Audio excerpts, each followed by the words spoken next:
There was once a novel so incredibly unpopular that only a single person stuck with it until the end. Think about it, writing 3,000 chapters for just one guy over the course of 10 years. That's not just dedication, it's a straight-up miracle. And there he is on the train, tuning out the world to finish the story nobody else cares about, with no idea that his only real talent is about to save his life. Talk about timing, he was just about to click on the final chapter. Suddenly, the sky cracks open and the world goes to hell. Nightmare monsters appear out of thin air. The train car reels from a massive impact, and a horned creature announces that the piece is officially over. The novel has become reality. While everyone else is running for their lives in a blind panic, he's the one holding his ground, parrying blows and blocking attacks that others can't even bear to look at. Kim Dokja is the only person who knows exactly what these things are and what they're planning to do. Basically, he sat through 3,000 chapters of filler just to end up with the script for reality in the palm of his hand. Being a loner glued to a phone screen has never paid off quite like this. He is the sole reader who knows the epilogue of this world. This is the omniscient reader's viewpoint. This guy is finally finishing his favorite web novel, one of those endless stories that nobody else bothered to follow. The final chapter ends with a cryptic message: "Read this now to survive in a world of ruin." Talk about perfect timing. His name is Dokja. His father gave him that name so he'd grow up to be a strong man, even if he were alone. It's a name that means only son, but it also means reader. At 28, with a dead-end office job and a degree from a total no-name college, he's basically a background extra in his own life. His only escape is reading on the train during his commute home, but today, the ride is about to take a turn. Out of nowhere, Yu Sanga, the most popular girl at the office, plops down right next to him. She's one of those people who looks like she has a permanent Instagram filter on, while everyone else is just trying not to pass out against the window. Since her bike got stolen, she had no choice but to join the masses and take the subway. While Dokja processes the miracle of her actually talking to him, she starts studying a foreign language on her phone. It only confirms they live in different worlds. She's the star employee who doesn't waste a single second, while he just wants to be left alone to finish his book. Sanga gets curious and asks what he's reading with such intensity. Dokja tries to play it cool. He'd rather tell her he's studying Korean than admit his hobby is an apocalyptic story by an author nobody's ever heard of. But to him, that novel was everything. It was the one thing that stayed by his side through his darkest moments, when he was used as a punching bag in school, when he failed his exams, and even during his military service. He spent a decade reading over 3,000 chapters of a story that felt like it was written just for him, mostly because he was the only reader left. Since he's too broke to donate, Dokja settles for leaving a heartfelt thank you comment for the author. Meanwhile, Sanga mentions she's already been promoted to full-time, while he's just counting down the days until his contract expires. It makes sense she'd be more successful. If this world were a story, she'd be the protagonist, and he'd just be the extra walking through the background of the shot. Dokja notices a kid nearby holding a box full of grasshoppers and thinks how much more interesting life would be if his genre were high fantasy instead of this mundane reality. Just as he's getting philosophical and telling Sanga that he's nothing more than a spectator, his phone buzzes with a message from TLS 1223, the author. The guy is grateful that Dokja stuck with him until the very end and drops a bombshell. The story is being monetized today at exactly 7 o'clock.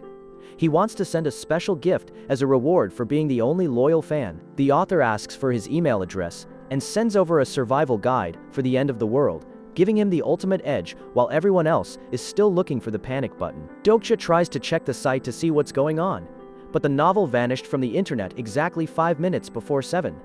Suddenly, the train lurches violently, turning the car into a giant blender. The lights die, sparks fly, and people are tossed around as the whole world shakes with total raw violence. Sanga clings to him, terrified, and Dokja tries to calm her down, though he suspects this is no ordinary accident. The clock hits 7:00 p.m., and the silence becomes deafening. A system message appears before his eyes, announcing that the planet's free trial has ended. In that instant, Dokja's life as an ordinary salaryman dies, and the main scenario begins. From here on out, it's every man for himself. The moment the name Dokja is uttered, Dokja's heart skips a beat. That name. It's far too familiar. The train screeches to a violent halt, and the lights cut out, plunging the carriage into the kind of darkness that screams trouble. Panic spreads through the crowd like wildfire, but Dokja already knows exactly what's coming.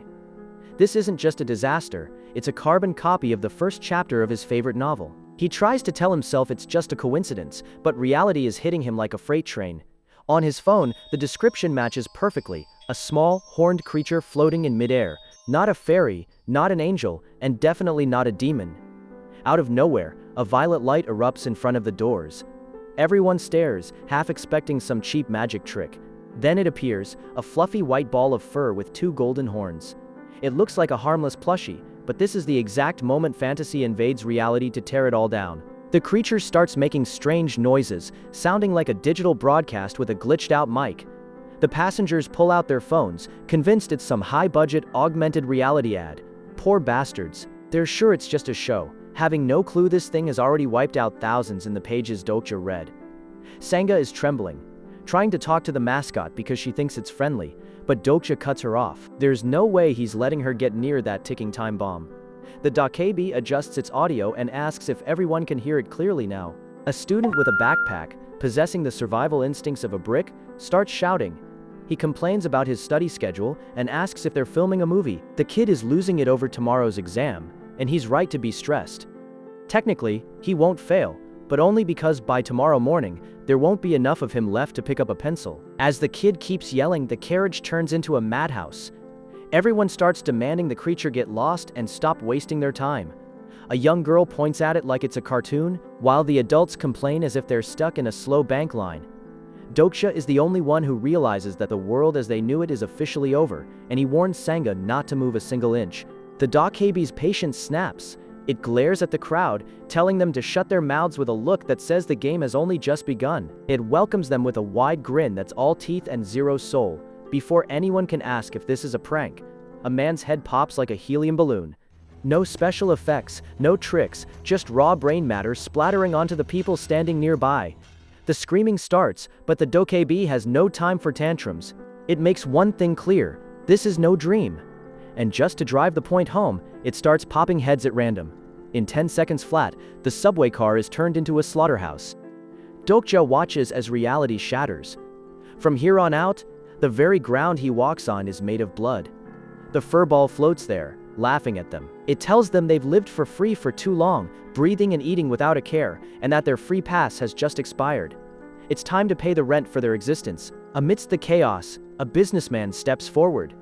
He's one of those Wall Street shark types, convinced the world still bows to his credit card. The guy approaches with a smug look, offering a check, certain his bank account has jurisdiction even in hell.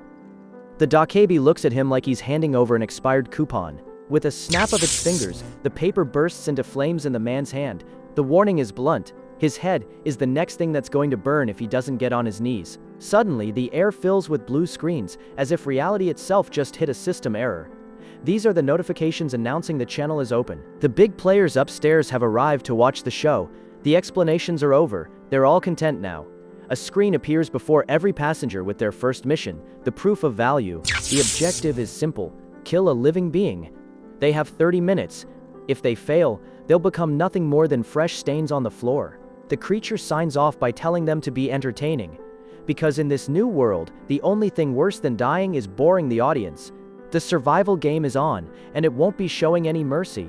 The subway car is pure chaos, and Sangha looks like she's about to have a total mental breakdown. She's frantically trying to call the police, but 911 isn't picking up anymore. Dokja stops her cold and lays out their new reality. This is a survival game now. If they don't want to end up as extras in a horror flick, they have to follow the rules. It sounds simple enough on paper, but with people screaming bloody murder in the background, keeping your head is easier said than done.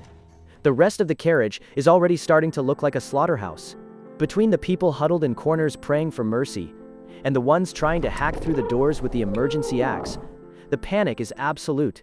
Dokja finally accepts that this isn't some passing nightmare. The web novel he spent 10 years reading has come to life. The apocalypse is his new reality. Suddenly, a blue window pops up. The first main scenario is called Proof of Value, and the objective is blunt: you have 30 minutes to kill a living thing. Succeed and you earn coins, fail and you die. The system doesn't do half measures, it's kill or be killed. Out of nowhere, a guy with a military bearing tries to take charge. He flashes his badge and introduces himself as Lieutenant Lee Hyung-sung.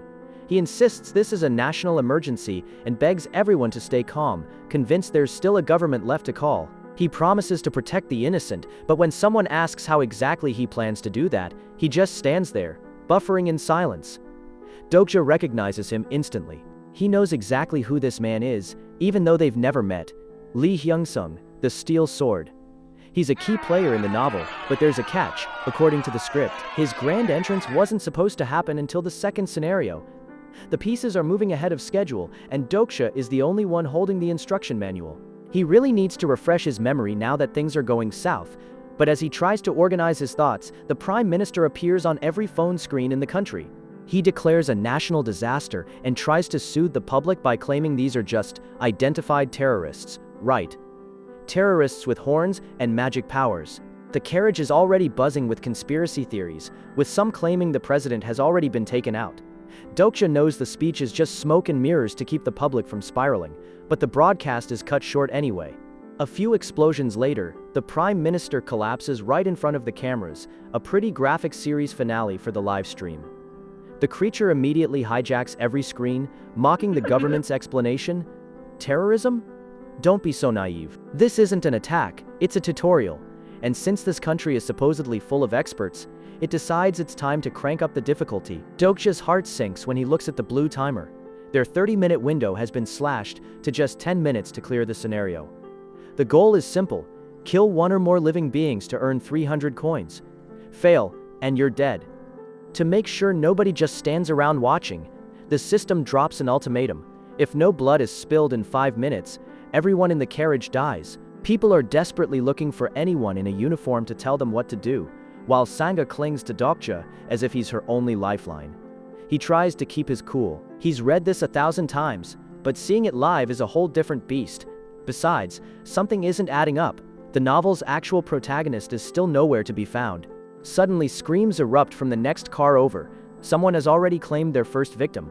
The people in this car try to barricade the door, but the system hits them with an electric shock to keep them in their place. They're trapped in a cage until someone finds the courage to start the massacre. The creature is having a blast watching them tremble. Apparently, other groups are moving much faster, but this lot is just pathetic. So to give them a little motivation, it decides to show them a preview of what happens to those who waste time. With a snap of its fingers, a video is projected in the middle of the car. It's a classroom full of girls. A guy with glasses recognizes the uniform immediately, Taepung High School. In an instant, the screams drown out everything else. Their time ran out, and the system came to collect its debt in the most brutal way possible. It's a bloodbath. The girls try to flee, but the doors are sealed tight, leaving the passengers on the train to watch in real time as the students tear each other apart just to breathe.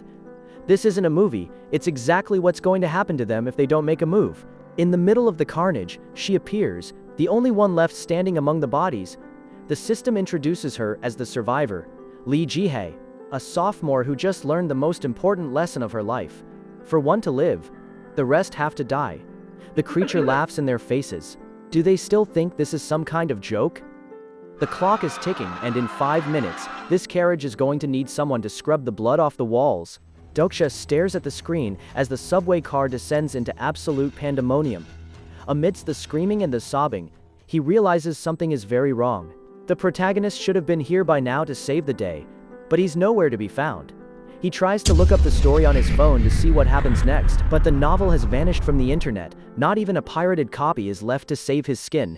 Just as he thinks he's cooked, he remembers the email from the author. There it is, the file containing the complete manuscript. He downloads it immediately, knowing this document is the only thing standing between him and a gruesome death. Suddenly, system notifications start popping up like he's inside a video game, activating an exclusive skill just for him. But when he tries to check his stats, the system throws an error in his face. He's being played for a fool from the very first second. Without wasting another moment, he starts reading like a man possessed. Thanks to his new attribute, he breezes through the first act in seconds, and that's when he realizes why things aren't going according to plan. The author gave him the ultimate survival guide, but failed to mention one tiny detail. He's stuck in the one carriage where there are no heroes, only victims. The book says the main massacre takes place in compartment 3707. Dokja looks at the sign above the door, and his blood runs cold. He's in 3807, right next door to where the people actually have a fighting chance. Now, he's on his own. Yu Sangha is paralyzed with fear. desperate to stop the madness, but Dokja looks through the glass at the other carriage and knows that for those people, time has already run out. On this side, there are only 2 tickets left for the world of the living, and the clock is ticking. The white-haired kid loses his patience. He grabs an old woman by the throat, making it clear that no one is getting out of here alive. The woman begs for mercy, but the boy is completely heartless. With one swift strike, he cuts down the last shred of civilization in the room. Dokja knows that if he doesn't act fast, his co-worker is done for. According to the novel, the only survivors here should be the soldier and the psycho with the knife. While Dokja tries to figure a way out, his boss steps in to try and pull rank. Han Myung-go grabs the white-haired kid's arm and starts barking about respecting your elders, convinced his corporate title still means something. Poor delusional bastard. He doesn't realize the social hierarchy just went up in smoke. Namwoon stares at him, baffled, like he's watching a caveman try to give orders to a wildfire. The kid points to the screen and asks if he's really that eager to die. It's clear as day, the army isn't coming to the rescue, and the only way forward is to get your hands dirty. Namwoon realized before anyone else that the world they knew is over. Now, the only logic left is kill or be killed. He's already planted the seed of doubt, and panic does the rest. The passengers start eyeing each other, ready to snap just to save their own hides. Because if there isn't a corpse on the floor in 5 minutes, it's game over for everyone.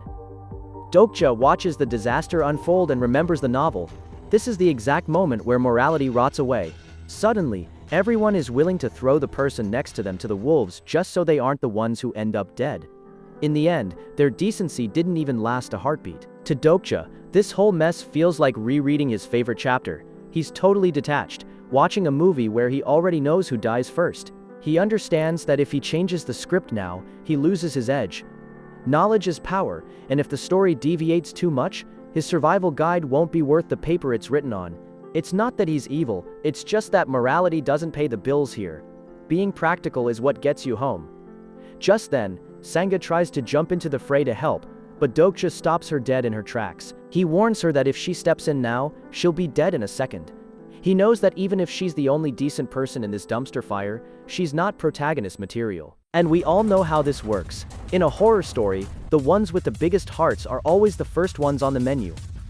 Dokja decides he's seen enough. It's time to move. He wasn't staying still out of fear, he was waiting for the perfect opening, timing his move like someone waiting for the light to change. Now that the chaos has reached its peak, he finally dives into the action.